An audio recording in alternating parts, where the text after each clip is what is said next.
எல்லோருக்கும் வணக்கம். மிகப்பெரிய அளவில் எதிர்பார்ப்பு இல்லாமல் திரையரங்குகளில் ஓடிக்கொண்டிருக்கும் திரைப்படம் பார்த்தீங்கன்னா கோட். அதாவது எதிர்பார்ப்புனா பெரிய ஹைப்லாம் இல்லை. அவங்க ஃபஸ்ட்டு சிங்கிள் ரிலீஸ் பண்ணும்போதும் சரி, ஃபஸ்ட் லுக் ரிலீஸ் பண்ணும்போதும் சரி, பெரிய அளவு ஹைப் இல்லை.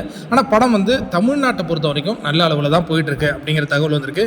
இந்த படத்தினுடைய பாக்ஸ் ஆஃபீஸ் கலெக்ஷன் முதல் நாளில் 76 கோடி, அடுத்தது 27, 24, 22, 4 நாட்கள் முடிவில் 150.88 கோடிகள். இப்போ நீங்கள் கேட்கலாம், இவங்க ஏஜிஎஸ் ப்ரொடக்ஷனே அதிகாரப்பூர்வமாக 126 என்னமோ ஒரு கோடி போட்டாங்க, நீங்கள் என்ன 4 நாள் முடிவில் 150? நான் போடல, இது மனோபாலா. இவர் நம்ம நம்புகிறோம், சில ட்ராக்கர்ஸ் கரெக்டாக சொல்லுவாங்கன்னு சொல்லிட்டு. ஒருவேளை இவரும் கரெக்டான நம்பர் கொடுக்கல அப்படின்னா 150ங்கிறது மேபி 175 அந்த மாதிரி தான் இருக்குமே தவிர்த்து.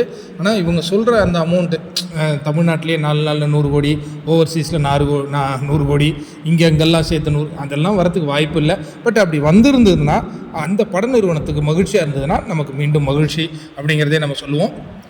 இந்த படத்தை பொறுத்த வரைக்கும் தமிழ்நாட்டில் நல்லா தாங்க போயிட்டுருக்கு 4 நாள். அதுக்கப்புறம் இன்றைக்கி தான் ரியல் நிலவரம் தெரிய வரும். அதேமாரி பார்த்திங்கன்னா ஓவர்சீஸில் அது என்ன நிலவரம்னு தெரில.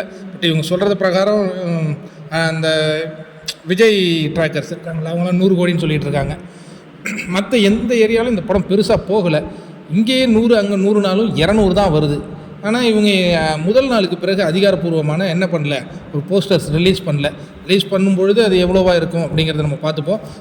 நான் மீண்டும் இந்த விஷயந்தான் சொல்கிறேன், உண்மையான நிலவரம் எப்போதும் தயாரிப்பு நிறுவனத்துக்கு தெரியுமோ. இப்போ எல்லாம் அவங்கவுங்க நம்பர்ஸ் போடுறாங்க.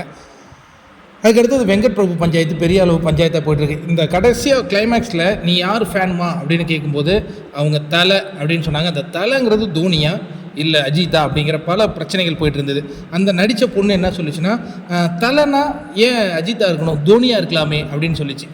அந்த படத்தை ஏகே வெங்கட் பிரபு நான் மங்காத்தா பிஜிஎம்மே போட்டுட்டேன். அப்போனா தலைனா அது அஜித் தாங்கிறார். இது ஒரு பெரிய குழப்பமாக ஒரு பக்கம் வேறு போயிட்டுருக்கு. நீங்கள் சொல்லுங்கள், தலைனா யார்?